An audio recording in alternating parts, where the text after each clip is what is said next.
The quilt spread across the wooden cart shimmered in shades of deep blue and gold, catching the afternoon sun like a piece of captured sky. And Delilah Waters hoped someone would buy it before nightfall, because she had nothing else left to sell, and winter was coming to Watsonville, California, with its cold, unforgiving hands. She stood beside her small cart on the dusty main street, her fingers smoothing imaginary wrinkles from the fabric she had spent 3 weeks stitching together by candlelight in the cramped room above the general store, where she lived on the landlord's reluctant charity. The year was 1876, and the small farming town nestled in the Pajero Valley had seen better days, though Delilah had not been present for them. She had arrived 6 months ago with nothing but the clothes on her back and her mother's sewing kit, fleeing from a tragedy she tried not to think about during daylight hours. The memories came anyway, unbidden and sharp, of her family's farm burning in Nevada, of her father's cough that had taken him 2 winters back, of her mother's fever that followed soon after, of her younger brother Samuel who had tried to work the land alone and failed, drinking himself into an early grave at 19. Delilah had been 22 then, old enough to know she needed to leave that cursed plot of land or die on it like the rest of her family had. A horse whinnied nearby, pulling her from her thoughts. The street was busy today with farmers coming in for supplies, their wagons heavy with the late autumn harvest. Watsonville had good soil, rich and dark, perfect for sugar beets and apples. The town smelled of earth and prosperity, though Delilah had tasted little of either since arriving. She had tried to find work as a seamstress, as a cook, as a laundress, but positions were scarce, and she was an outsider. The women of Watsonville kept their work close to their families, and the men who ran the businesses looked at her with either pity or something worse. So she had started making quilts. It was the only skill she possessed that translated into something sellable, something beautiful that people might want. She used scraps at first, fabric she begged from the tailor and bits left over from the dressmaker's shop. Her first quilt had sold to a farmer's wife for $3, enough to pay her rent for a month and buy food. The second quilt took longer to sell, and by the time someone purchased it, Delilah had gone hungry for 4 days straight. This quilt, the one displayed on her cart now, was her finest work. She had saved every penny from her last sale to buy new fabric, real quality material in colors that spoke of sky and sunset and fields of wheat. The pattern was a star within a star, complex and precise, each stitch perfect. It had to be. It needed to sell for enough money to get her through winter, to buy fabric for more quilts, to keep her alive until spring when perhaps opportunities might bloom along with the apple blossoms. The sun moved across the sky and still no buyers approached. People glanced at her wares, some with admiration, others with indifference, but no one stopped to ask the price. Delilah's stomach growled quietly. She had eaten half a bread roll that morning, saving the other half for supper. She tried not to think about food, focusing instead on smiling at passers-by, on keeping her posture straight and dignified despite the fear gnawing at her insides. Then she saw him. He rode into town on a bay mare, sitting tall in the saddle with the easy confidence of a man accustomed to long days of hard riding. He was young, perhaps 25 or 26, with dark hair that needed cutting and a strong jaw shadowed with a few days' worth of stubble.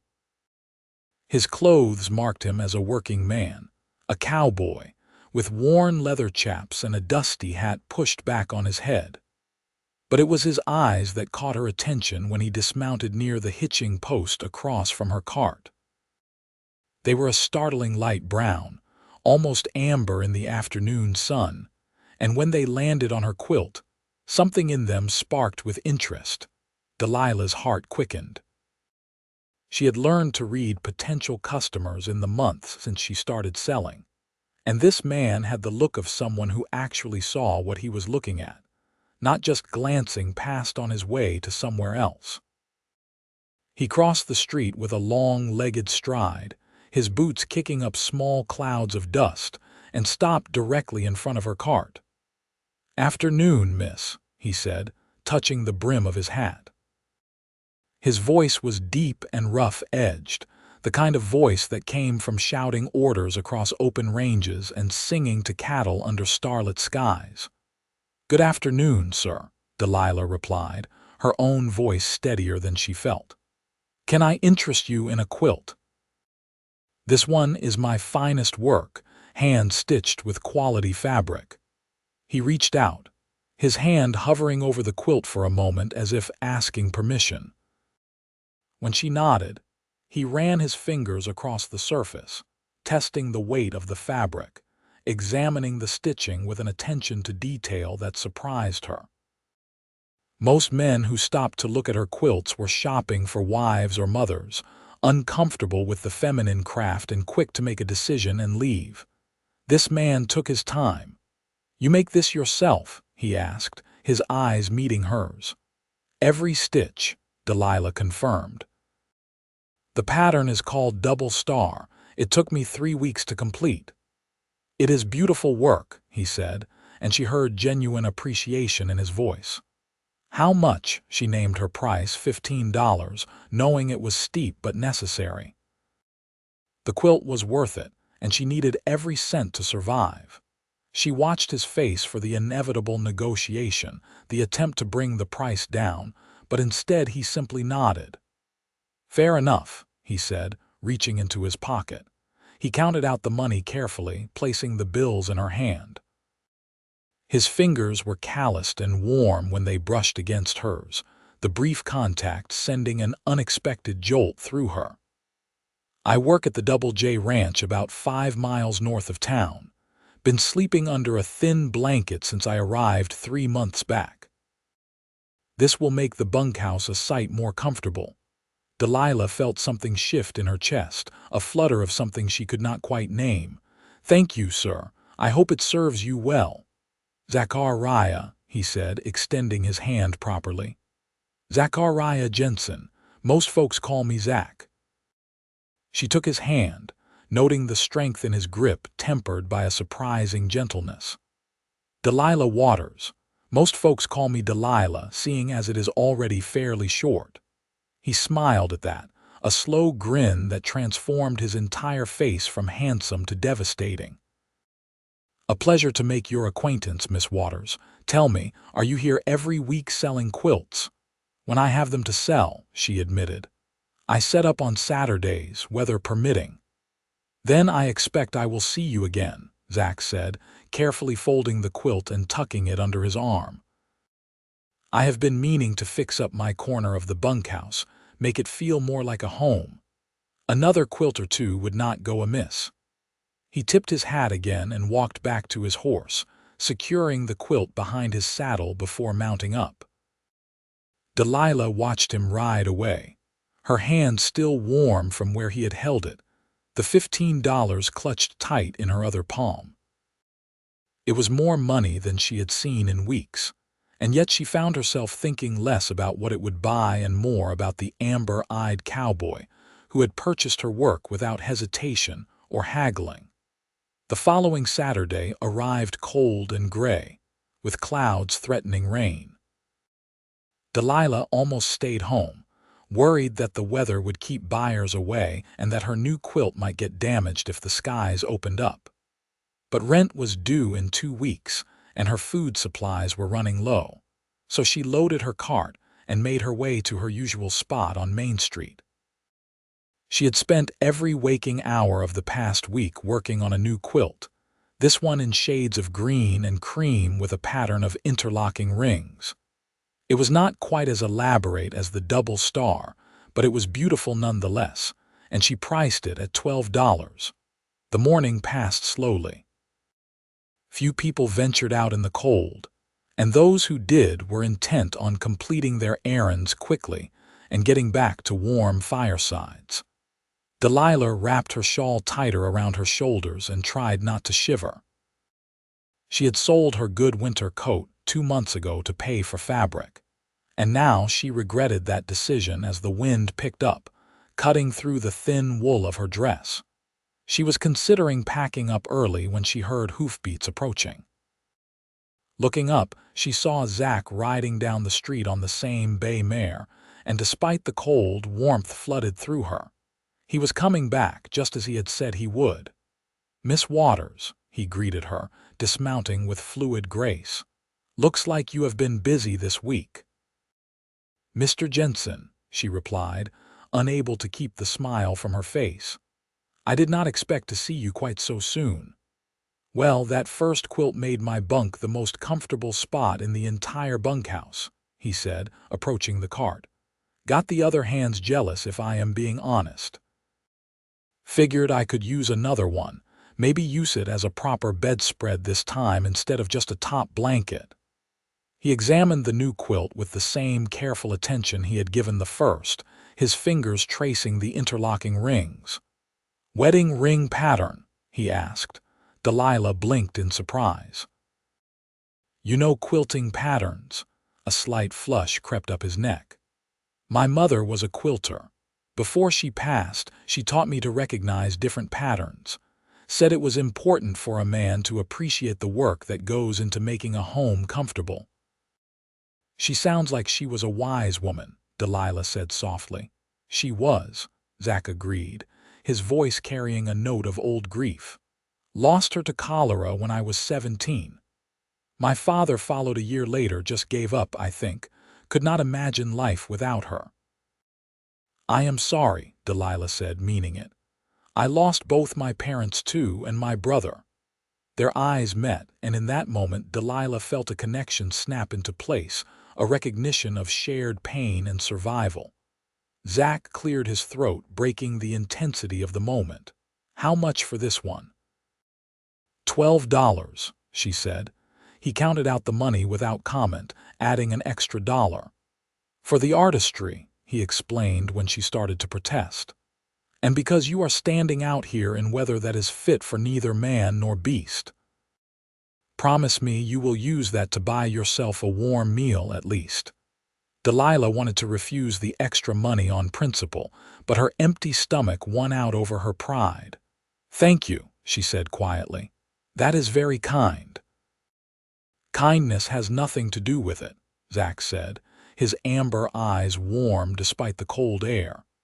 "It is good business sense. Cannot have the finest quilter in Watsonville freezing to death before she can make more quilts, now can I?" He secured the second quilt to his saddle, then paused before mounting up. "Miss Waters, would you consider taking a meal with me? That cafe down the street makes a decent beef stew, and I would welcome the company." Delilah's first instinct was to refuse. She barely knew this man, and already people were probably talking about her. A single woman alone in a town where respectability meant everything. But the offer of hot food was too tempting, and something about Zach made her feel safe in a way she had not felt since before her family died. "I would like that," she heard herself say, "but only if you let me pay for my own meal." Zach shook his head firmly. "Cannot do that, Miss Waters. My mother raised me better. Besides, you already gave me 2 beautiful quilts. Least I can do is buy you a bowl of stew." They walked to the cafe together, Zach leading his mare by the reins. Delilah left her cart locked outside the general store where the owner knew her well enough to keep an eye on it. The cafe was warm and steamy, smelling of coffee and cooking meat, and Delilah's mouth watered the moment they stepped inside. They took a corner table, and Zach ordered 2 bowls of stew with fresh bread and coffee. When the food arrived, Delilah had to force herself to eat slowly, to maintain some semblance of dignity instead of wolfing it down like a starving animal, which was closer to the truth than she wanted to admit. "So what brings you to Watsonville?" Zach asked between bites. "You said you lost your family. "Were you from California originally?" "Nevada," Delilah said. "My father had a farm there, but after he and my mother died, my brother could not keep it going. I left after he passed. Needed a fresh start somewhere, anywhere really. I had heard that California had opportunities, towns that were growing and prospering. Watsonville seemed as good a place as any." "And has it been?" "A good place, I mean." Delilah considered lying, painting a prettier picture, but something about Zach's honest gaze made her want to tell the truth. "It has been hard," she admitted. "I do not know anyone here and work is scarce. The quilts keep me fed and housed, but only barely. Some weeks I am not sure I will make enough to survive.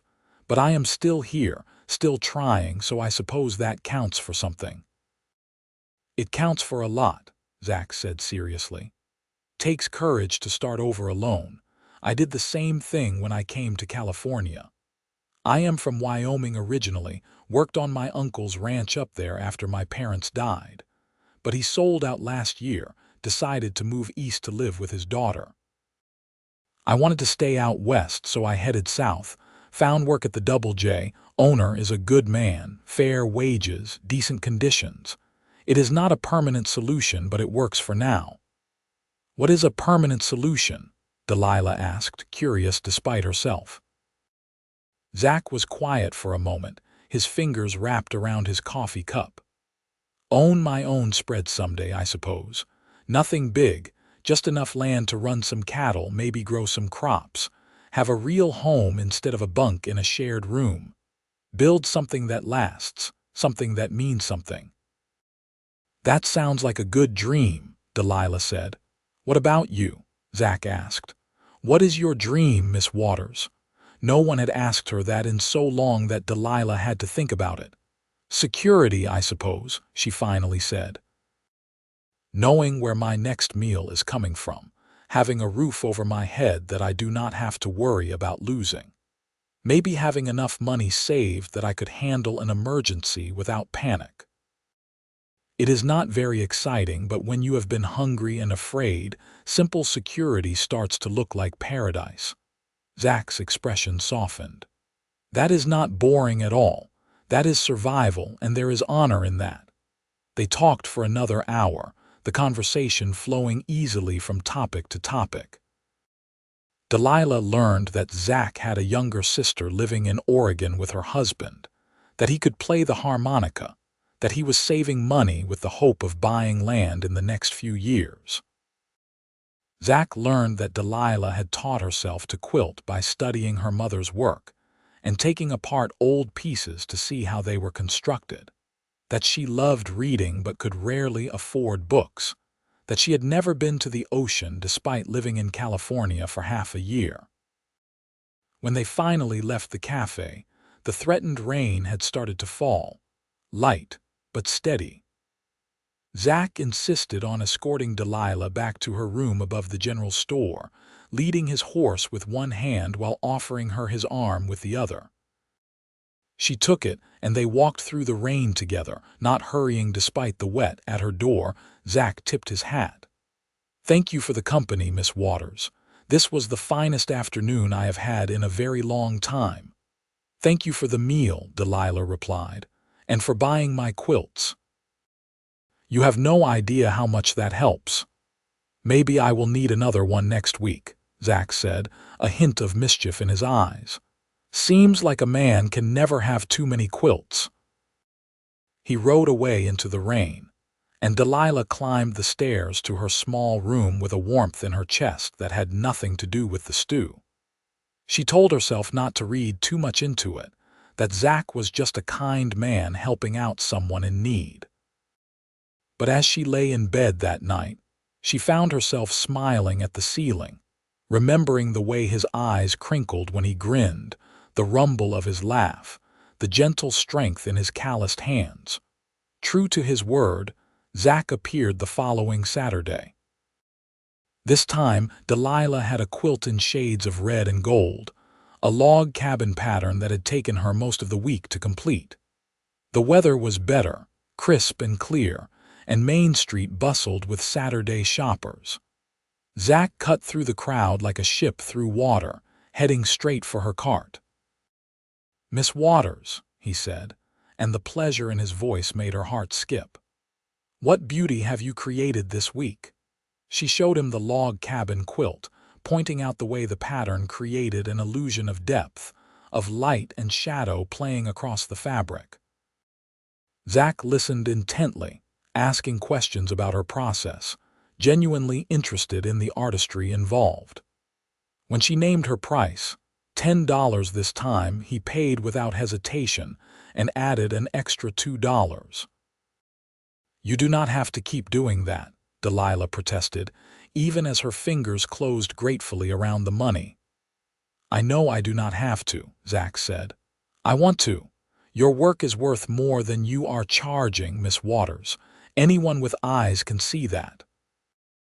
"If that were true, I would have more customers," Delilah said, unable to keep the bitterness from her voice. "You are the only person who has bought from me in weeks." Zach frowned. "Is that so? Well, that is because folks around here do not know quality when they see it. Or maybe they do, and they are too cheap to pay what it is worth. Or maybe they just do not trust the stranger in town," Delilah said quietly. "I am an outsider here, Zach. People do not know me, do not know my people. Why should they buy from me when they can buy from someone whose family has been here for generations?" "Because your quilts are better," Zach said simply. "And if they cannot see that, they are fools." His fierce defense of her work made something glow warm inside Delilah's chest. "You barely know me," she pointed out. "How do you know I am not a scoundrel of some sort selling stolen goods, are you?" Zach asked, amusement dancing in his amber eyes. "No."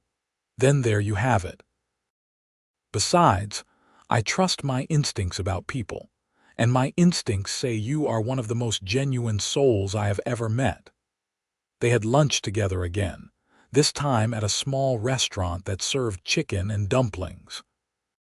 The conversation picked up where it had left off the previous week, as if no time had passed at all.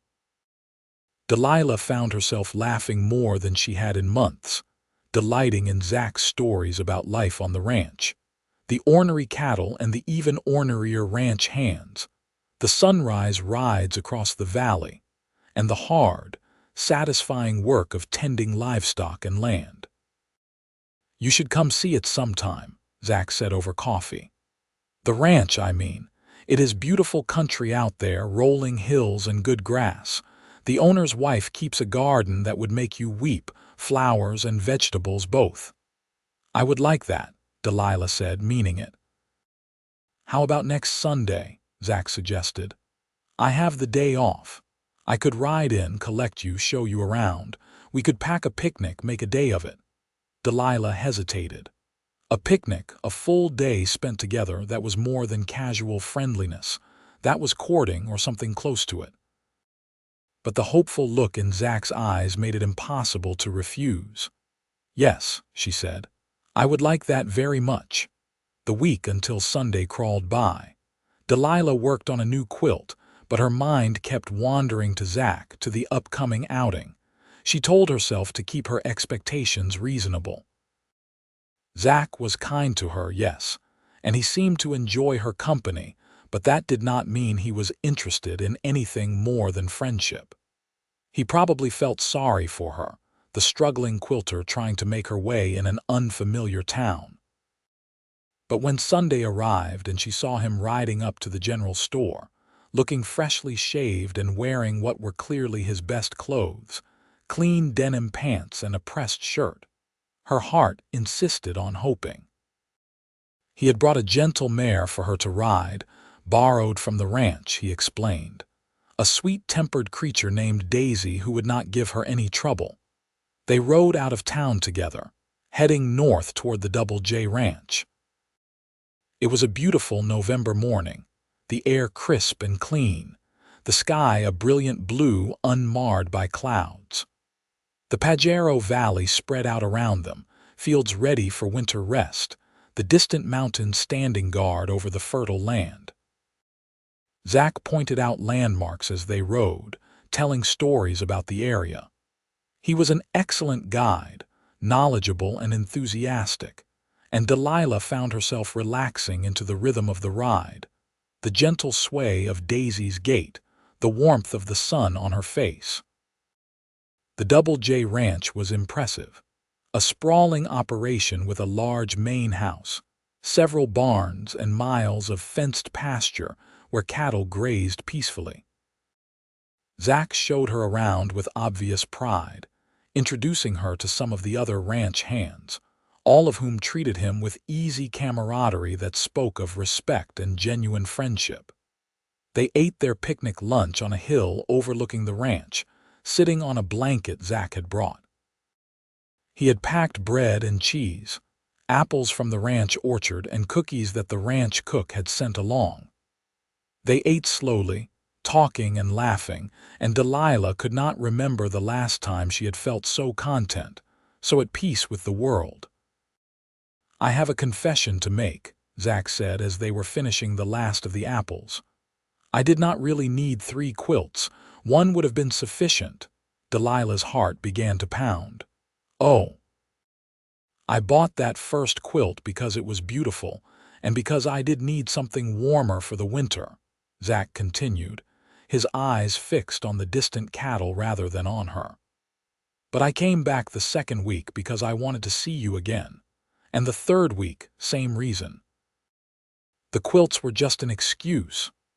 "I see," Delilah said softly, hardly daring to breathe. "I know we have not known each other long," Zach said, finally turning to meet her gaze. "But I cannot stop thinking about you, Delilah. You are on my mind from the moment I wake until I fall asleep at night. I admire your strength, your talent, your determination to survive against hard odds, and beyond that, I just plain enjoy your company more than anyone I have ever met." Delilah's throat felt tight. "I think about you too," she admitted. "All week I work on quilts, and I wonder if you will come back, if I will see you again. And then Saturday arrives and there you are, and it is like the sun coming out after days of rain." Zach reached for her hand, lacing his fingers through hers. "I would like to court you properly, Miss Delilah Waters, if you would allow it." "Yes," Delilah said, her voice barely above a whisper. "I would very much allow it." He squeezed her hand gently, and they sat there on the hilltop as the afternoon sun slowly traveled across the sky, talking about everything and nothing, building the foundation of something that felt enormous and terrifying and wonderful all at once. The weeks that followed fell into a pattern that became the highlight of Delilah's existence. Every Saturday, Zach would ride into Watsonville and buy whatever quilt she had completed that week, regardless of whether he actually needed it.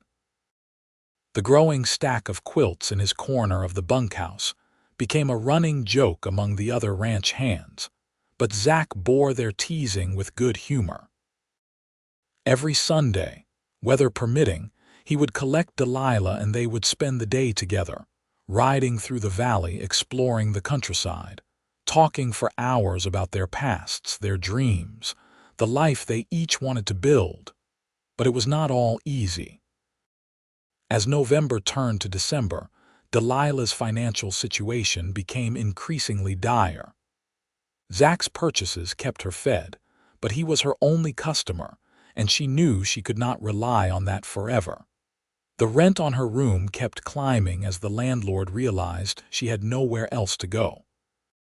Her fabric supplies dwindled, and even the scraps she could beg or buy were becoming scarce. One Saturday in mid-December, Zach arrived to find her crying quietly beside her cart, the latest quilt spread before her. It was a Christmas quilt, reds and greens and golds arranged in a festive star pattern, but Delilah had no spirit for the holiday. "What is wrong?" Zach asked immediately, dismounting and coming to her side. "The landlord raised my rent again," Delilah said, wiping her eyes with the back of her hand. "Doubled it, actually. Says if I cannot pay, I need to be out by the end of the year." "That snake," Zach growled. Can he even do that? He can do whatever he wants. It is his property, Delilah said miserably. And I have nowhere else to go. I looked, Zach. There are no other rooms available in town, at least none that I can afford. And without a room, I have no place to work, no place to make my quilts. Zach was quiet for a long moment, his jaw working as he thought. Then he said, "Marry me." Delilah's head snapped up. "What? Marry me?" Zach repeated, taking both her hands in his. "I know it is sudden. I know we have only been courting for a month and some change, but Delilah, I love you. I have loved you since that first day when you stood there trying to hide how hungry you were, how desperate, but still holding your head high with dignity. Marry me, and you will never have to worry about rent or meals or where your next quilt will come from. Marry me, and I will spend every day of my life making sure you feel safe and secure and loved." Delilah's heart was hammering so hard she thought it might burst from her chest. "Zach, I cannot ask you to do that. I am barely surviving. I have nothing to bring to a marriage except debt and trouble." "You have yourself," Zach said fiercely. "That is everything, Delilah. You are everything. And you are not asking me, I am offering. I am begging, actually. Please say yes. Marry me." "What about your dreams?" Delilah asked, tears streaming down her face now. "Your plans to save money and buy land. If you are supporting a wife, that will take longer." "Then it takes longer," Zach said simply. "I would rather spend extra years working toward that dream with you by my side than achieve it sooner and alone. Besides, maybe together we can do it faster. Your quilts bring in money. Maybe we can sell them in larger towns, find better markets. You are talented, Delilah. With the right support, the right opportunities, you could build a real business." It was too much, too fast, and yet Delilah found herself wanting to say yes with every fiber of her being. She loved Zach, she realized. Somewhere in the past weeks, she had fallen completely and irrevocably in love with this kind, honest cowboy who saw value in her when the rest of the world seemed determined to overlook her. "I love you," she said, the words falling from her lips like a confession and a prayer. "I did not plan to, did not think I could, but I do. I love you, Zachariah Jensen." "Then marry me," Zach said, his amber eyes blazing with intensity. "Marry me, Delilah Waters, and let me love you for the rest of our lives." "Yes," Delilah whispered. "Yes, I will marry you." Zach let out a whoop of joy that turned heads all down Main Street. He picked Delilah up and spun her around, both of them laughing and crying at the same time. When he set her down, he kissed her for the first time, a kiss that was gentle and fierce and full of promise.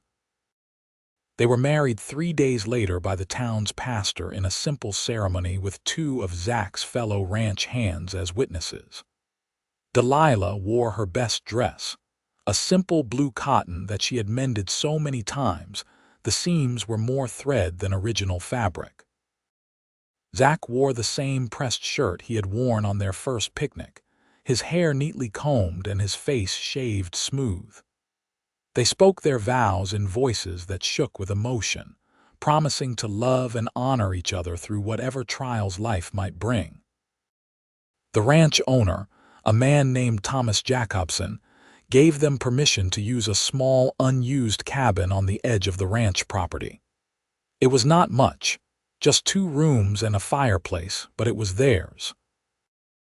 Zach and Delilah spent their wedding night there, making love for the first time in the creaky bed that Zach had scrubbed clean, under quilts that Delilah had stitched with her own hands. "I cannot believe this is real," Delilah whispered as they lay tangled together afterward, Zach's arms wrapped securely around her. "That I am here, safe and warm with you. It is real," Zach murmured against her hair, "and it is forever. I promise you that, Delilah. Whatever comes, we face it together." Life at the ranch was harder than Delilah had expected, but also better. She woke before dawn each day to make Zach breakfast before he headed out for his work. The cabin was cold in the mornings, and she learned to build up the fire quickly, to prepare meals on the small stove with efficiency born of practice. While Zach worked, Delilah sewed. She set up her quilting materials in the second room of the cabin, the one with the best light, and worked steadily through the days. Zach had been right about finding better markets for her quilts.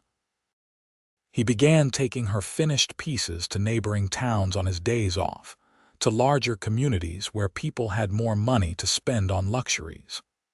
Word began to spread about the talented quilter at the Double J Ranch, and soon Delilah had more orders than she could fill.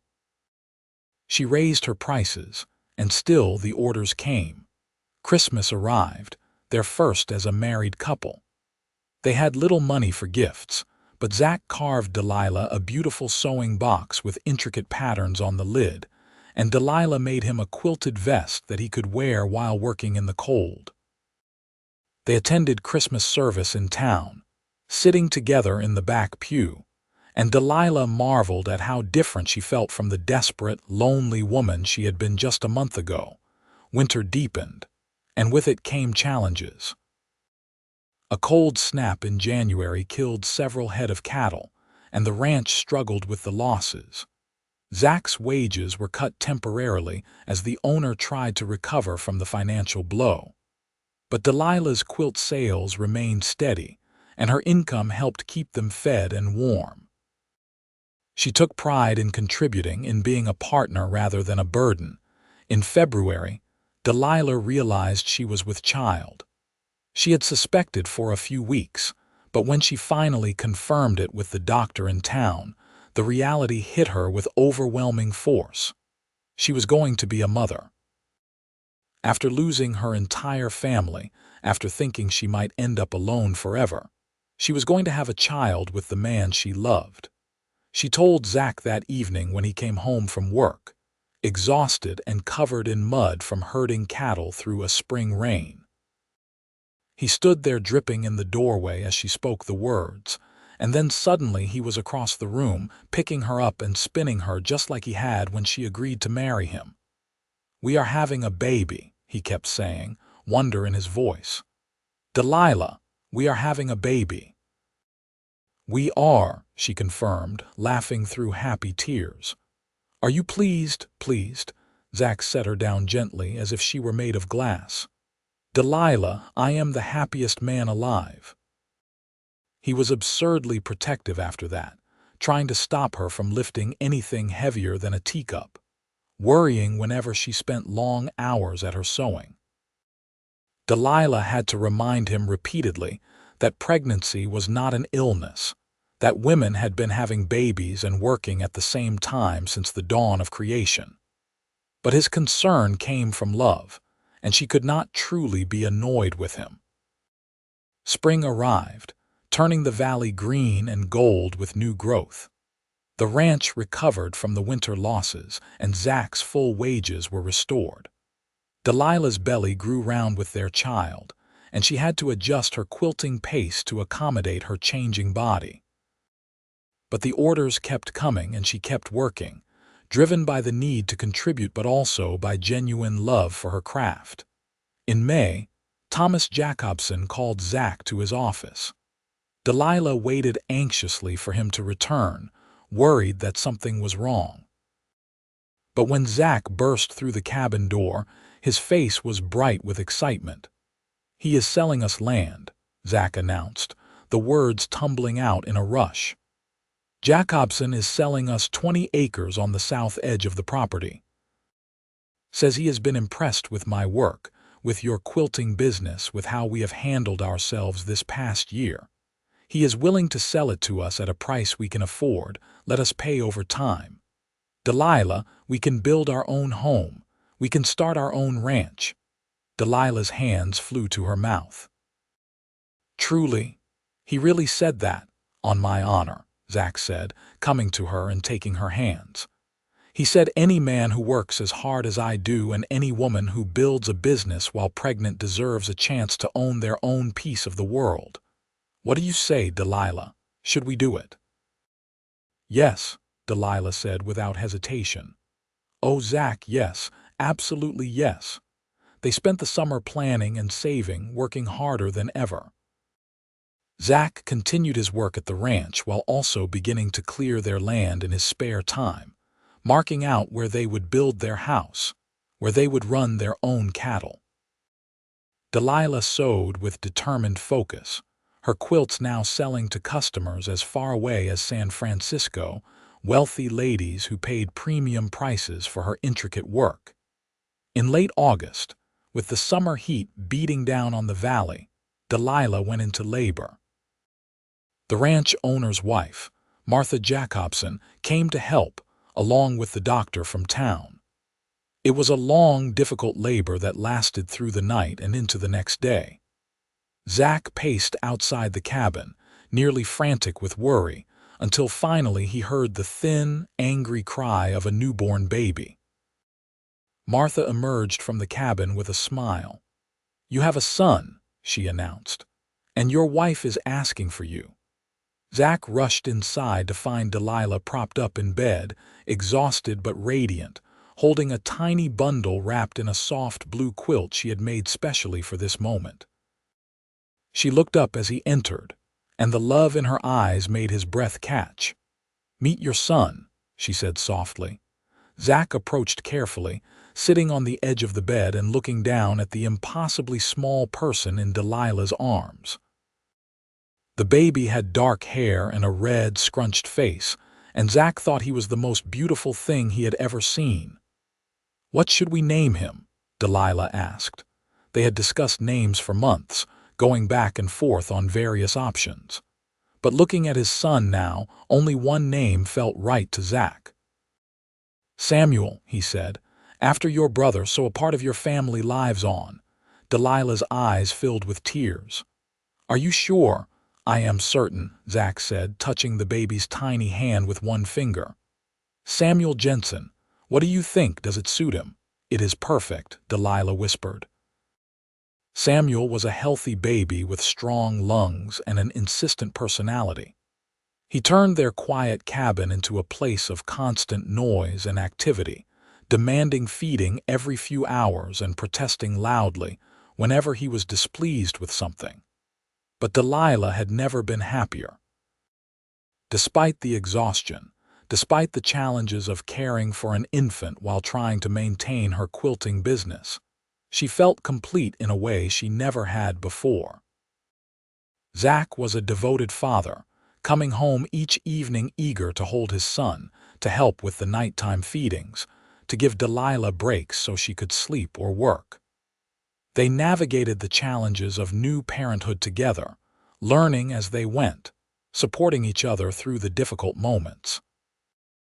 By the time Samuel was 6 months old, they had saved enough money to begin building their house on the land they were purchasing from Jacobson. It would be small at first, just 3 rooms, but it would be theirs. Zach and several of the other ranch hands worked on it during weekends and evenings, raising walls and setting rafters. Delilah helped when she could, holding Samuel on her hip while she handed Zach tools or brought water to the workers. They moved into the new house on a crisp October day, exactly 1 year after Zach had first bought a quilt from Delilah's cart on Main Street. Standing in their own home, watching Zach hang the very first quilt he had purchased on the wall of their bedroom, Delilah felt overwhelmed with gratitude for how far they had come. "You remember that day?" Zach asked, noticing her watching him. "When I first saw you selling quilts?" "I remember thinking you were the most handsome man I had ever seen," Delilah admitted, "and being so grateful when you bought that quilt without trying to negotiate me down on the price." "I remember thinking the quilt was beautiful, but the woman selling it was even more so," Zach said, coming to wrap his arms around her from behind, the two of them looking at the displayed quilt together. "I remember going back to the ranch and not being able to stop thinking about you, about your eyes and your courage and the way you held yourself with such dignity despite clearly struggling." I knew I had to see you again." "So you invented needing more quilts," Delilah said, leaning back against his chest. "Absolutely I did," Zach confirmed. "Best decision I ever made, too. Well, second best. The best was convincing you to marry me." Samuel chose that moment to start fussing from his cradle in the corner, and they separated to tend to their son. But as Delilah fed the baby and Zach prepared their supper in the kitchen of their own home, she felt a contentment so deep it was almost overwhelming. This was what she had dreamed of during those desperate days selling quilts in town, though she had not dared to hope for something so perfect. Security, yes, but also love. A home, but also a family.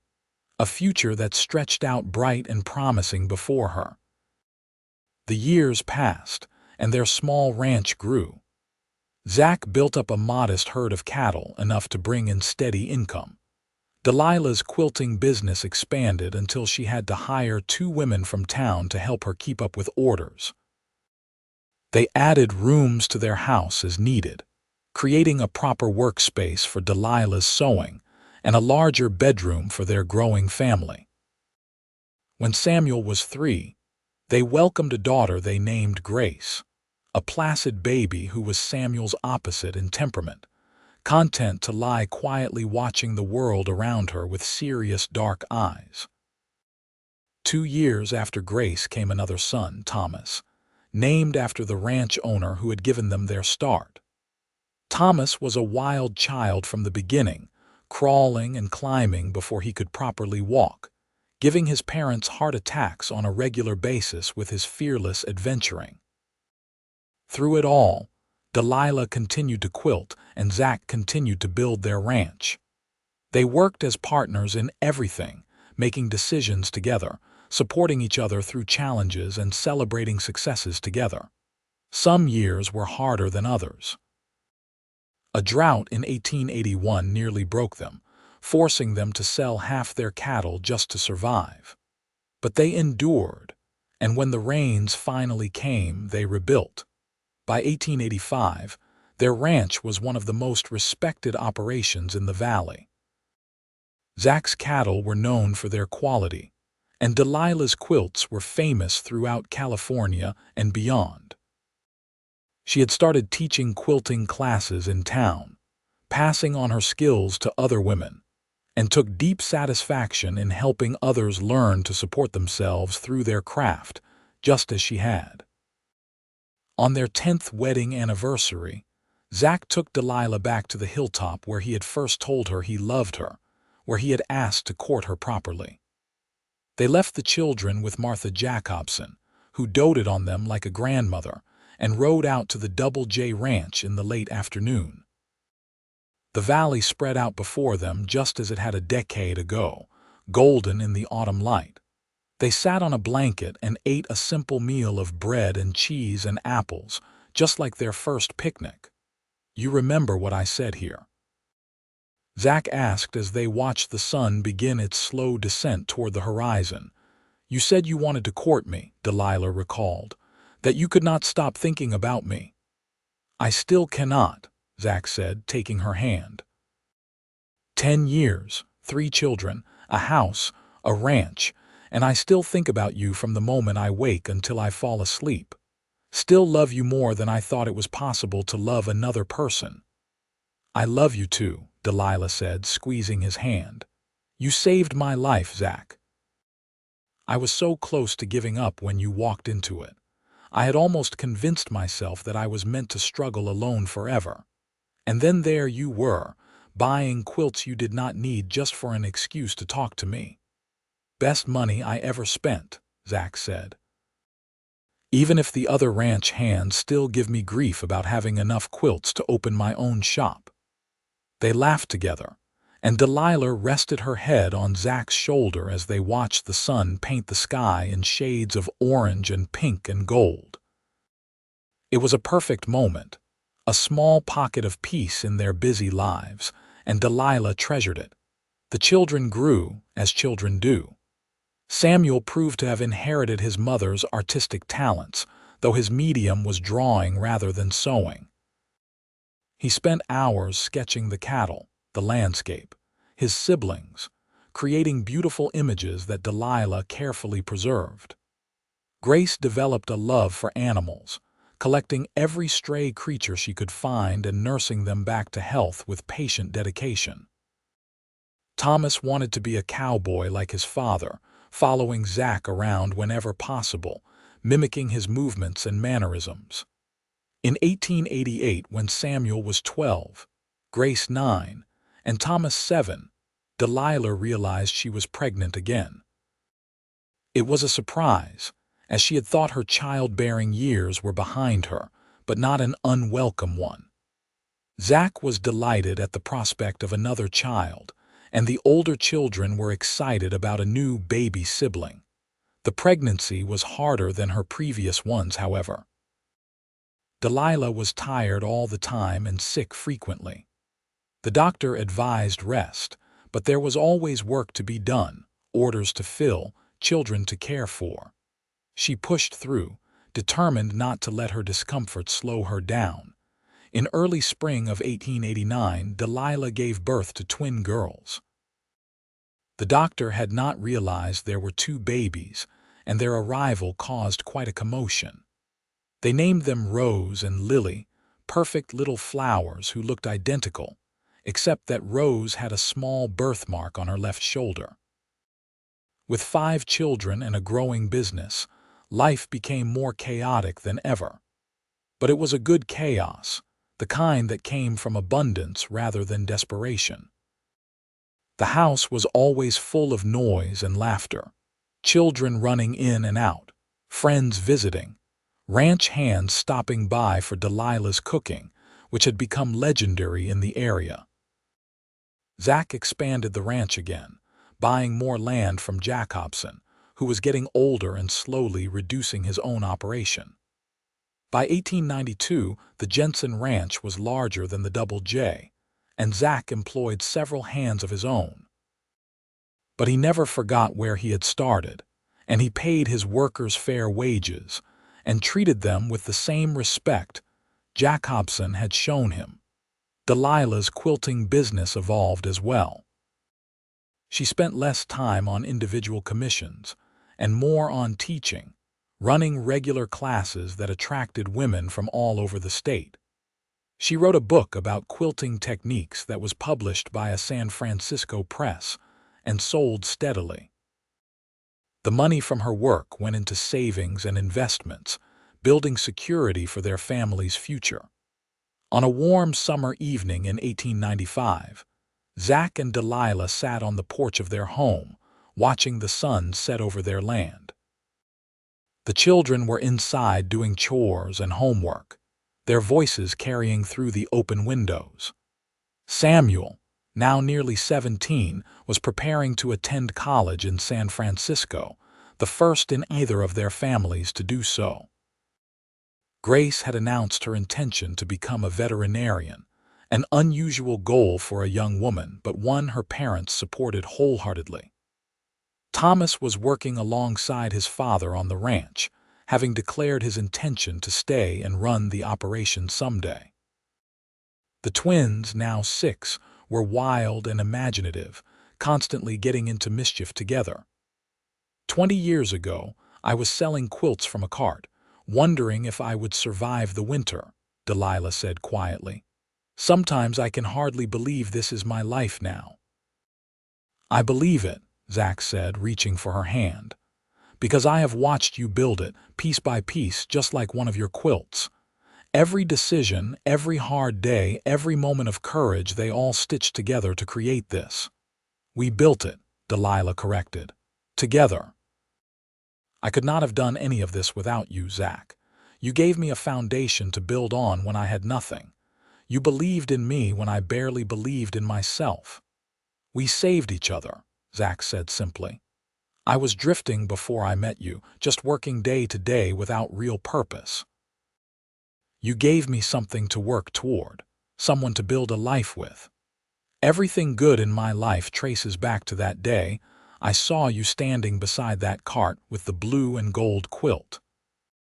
They sat in comfortable silence for a while, hands linked, watching the sky turn from blue to purple to deep indigo. Stars began to emerge, the same stars that had watched over them through every trial and triumph of the past 2 decades. "You ever make quilts just for yourself anymore?" Zach asked. "Not for sale or for students, but just because you want to." "Sometimes," Delilah said. "I have been working on one, actually. It is a memory quilt, incorporating fabric from important moments in our life. A piece from my mother's dress that I brought from Nevada, a scrap from the shirt you wore when you proposed, bits of the children's baby clothes, fabric from the dress I wore to Samuel's graduation, all stitched together into a pattern." "Can I see it?" "When it is finished," Delilah promised. "It is not quite ready yet." She completed the memory quilt that fall and hung it in their bedroom, a beautiful testament to their shared life. It covered their bed in a riot of colors and textures, each piece telling a story, each stitch holding a memory. Zach would sometimes run his hands over it, identifying different fabrics and remembering the moments they represented. The turn of the century brought changes. Samuel graduated from college and took a position as an art instructor at a school in Sacramento, though he visited home often. Grace left for veterinary college, one of only a handful of women in her program. Thomas married a sweet girl from town named Elizabeth, and they started their own family in a house Zach and Delilah built for them on the far side of the ranch property. The twins grew into beautiful young women, different in personality but inseparable in affection. Rose was the quieter of the two, studious and thoughtful, while Lily was outgoing and adventurous. They both learned to quilt from their mother, and both showed considerable talent for the craft.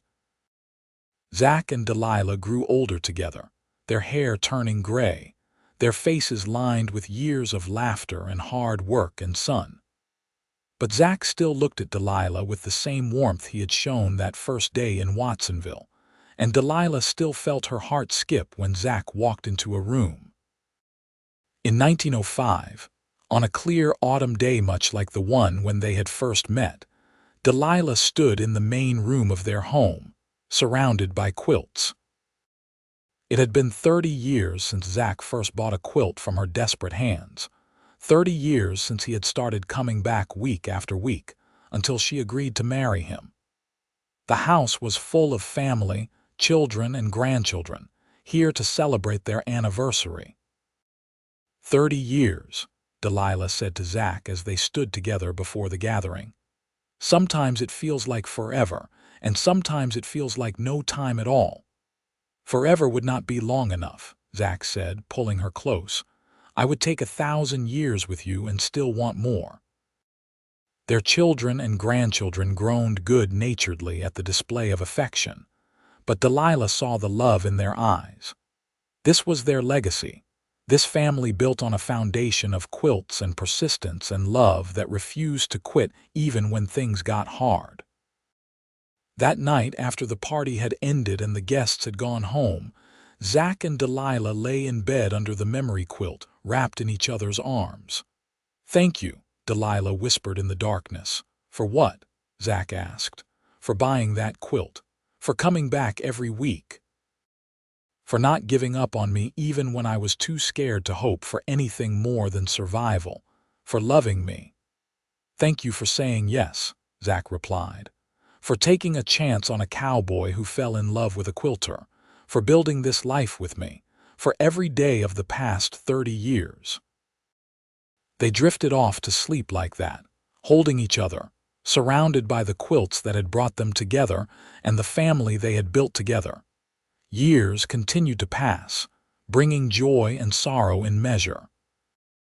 They lost friends to age and illness, watched the world change around them as the new century brought automobiles and electricity and telephone lines to their corner of California. But through it all, Zach and Delilah remained constant, their love a fixed point in a shifting world. Delilah continued to teach quilting into her 70s. though she had to cut back on the number of classes, as arthritis made the fine stitching more difficult. Zach finally retired from active ranch work at 75, turning over day-to-day operations to Thomas, though he still rode out to check on the cattle most days, unable to fully give up the work that had defined so much of his life. On a spring morning in 1915, Delilah woke early and went to her sewing room, compelled by a sudden urge to create one more quilt. She worked on it for weeks, her old hands moving slowly but surely, creating a final masterpiece. It was a quilt unlike any she had made before, abstract and emotional, using every quilting technique she had learned or developed over her lifetime. It told the story of a girl who had lost everything and found everything, of a love that had sustained through decades, of a life well lived. When she finished it, she showed it to Zach. He looked at it for a long time, tears running down his weathered face. "It is perfect," he said, "just like you, just like our life together." "I wanted to go to the twins," Delilah said, "for them to share, to pass down to their children. So our story continues even after we are gone." "Our story will never really end," Zach said, taking her hand. "It will live on in our children, in our grandchildren, in every quilt you have ever made and every person you have ever taught. We built something that lasts, Delilah." That is more than most people can say. They celebrated their 40th anniversary quietly, just the two of them, taking a picnic to that same hilltop where Zach had first declared his love. It was harder to make the climb now, their joints protesting, but they managed it together, as they had managed everything together. 40 years, Delilah marveled, sitting beside Zach on the blanket. "Who would have thought when you bought that first quilt that we would end up here?" "I would have," Zach said confidently. "I knew from the moment I saw you that you were meant to be part of my life. Took me a few weeks to convince you of it, but I never doubted it for a moment." "Stubborn man," Delilah said fondly. "Stubborn woman," Zach replied with a grin. We were well matched from the start. They watched the sun set over the valley they had called home for 4 decades, the land they had worked and loved and built their lives upon. The ranch spread out below them, prosperous and peaceful, a testament to their years of labor. In the distance, they could see the house where Thomas lived with Elizabeth and their children, smoke rising from the chimney. Closer in, they could see their own home, the lights beginning to come on as evening approached. "I have been thinking," Zach said as the first stars appeared. "About that day I proposed. You remember what you said?" "I said yes," Delilah recalled, "after you convinced me that I was not asking you to sacrifice for me." "You said you wanted security," Zach reminded her. "Knowing where your next meal was coming from, having a roof you did not worry about losing. That was your dream. Did we achieve it? Did I give you that?" Delilah turned to look at him, this man who had been her partner through 40 years of life, who had aged beside her and loved her through every stage and season. His hair was white now, his face lined, his body not as strong as it once was. But his eyes were still the same amber brown, still looking at her with devotion and tenderness. "You gave me so much more than security," Delilah said, her voice thick with emotion. "You gave me a home, a family, a purpose. You gave me love and partnership and the knowledge that I would never face anything alone again. You gave me everything, Zach. Everything I needed and so much I did not even know to want. And you gave me a reason to get up every morning," Zach said. "A reason to work hard and build something lasting. You gave me children and grandchildren, a legacy. But most of all, you gave me yourself, and that was always enough. That was always everything." They kissed as the stars came out overhead, two old people who loved each other as fiercely at 65 and 68 as they had at 22 and 25. The years had changed them in many ways, but not in that. the love remained constant. Delilah lived to be 73, still quilting, still teaching, still filling the world with beauty and warmth. When she finally passed in her sleep on a quiet winter night, she was in her own bed in her own home, surrounded by quilts she had made and family she had raised, Zach holding her hand.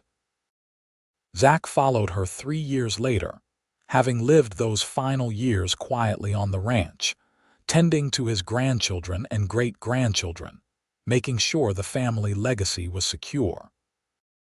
His last words were about Delilah, about the day he had seen her selling quilts in town, and known that his life was about to change forever. The family buried them side by side on a hill overlooking the ranch, under a sky that stretched wide and blue overhead. At the funeral, Rose and Lily draped that final quilt, the masterpiece Delilah had created in her final years, over the coffins. Later, they would preserve it carefully, passing it down through generations along with the story of a quilter who survived and a cowboy who loved her, who built a life and a legacy together out of fabric and faith and unshakable devotion. The Jensen Ranch continued to operate for decades more, run by Thomas and then by his children, each generation maintaining the standards of hard work and integrity that Zach and Delilah had established. The quilting school Delilah had founded grew into a respected institution, teaching thousands of women over the years, providing not just a craft, but a means of independence and expression. And in living rooms and bedrooms across California and beyond, quilts that Delilah had made or taught others to make continued to provide warmth and beauty, each stitch a small testament to a woman who had sold quilts to survive, and ended up building an empire of love and artistry that outlasted her mortal years. The town of Watsonville remembered them too. The small cart where Delilah had sold her first quilts was eventually donated to the town museum, preserved as a piece of local history. Every year on the anniversary of their wedding, the Quilting Guild held a special exhibition celebrating Delilah's work and teaching. Her story became local legend, told and retold, inspiring generations of artists and entrepreneurs, and anyone who had ever started with nothing and dared to dream of something more. But perhaps the greatest legacy was the simplest one, the story passed down through the Jensen family of a love that began with a quilt and grew into something that shaped not just 2 lives but dozens, then hundreds. Children grew up hearing about great-grandmother Delilah who stitched miracles from scraps of fabric, about great-grandfather Zach who bought quilts he did not need just to see the woman he loved smile. They learned that persistence in love and work could overcome almost anything, that building a life together was the finest art of all. On quiet evenings, when the California sun set over the Pajaro Valley in shades of gold and amber, members of the Jensen family would sometimes take out the memory quilt, carefully preserved through the decades, and trace the patterns with gentle fingers. They would identify the different fabrics, the pieces of family history stitched together with such care and skill. And they would remember that it all started with a woman desperate enough to sell quilts on a street corner, and a man wise enough to see that she was selling something far more valuable than fabric and thread. She was selling hope, and he bought it, and together they turned it into a love story that would last far beyond their years, stitched into the very fabric of their family's history, a pattern of devotion that would never fade.